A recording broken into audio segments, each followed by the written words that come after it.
आता सुट्टी असं म्हणत घराकडे धूम ठोकलेली पावलं उन्हाळी सुट्टीनंतर उत्साहानं मोठ्या ओढीनं शाळेकडे वळतात.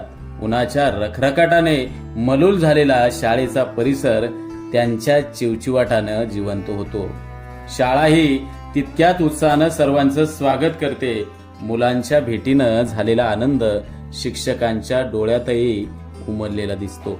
एकूणच अशा प्रसन्न वातावरणात शाळा, शिक्षक, विद्यार्थी यांच्यातला सुसंवाद इतका प्रभावी ठरतो की मुलांना शाळेची गोडी लागते, अभ्यासाची आवड उत्पन्न होते.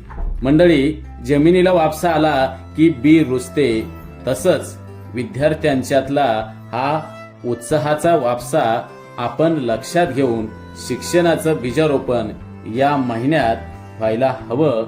आणि ते बीजारोपण झालं की ज्ञानांकुराची उगवण अगदी जोमाने होऊ लागते.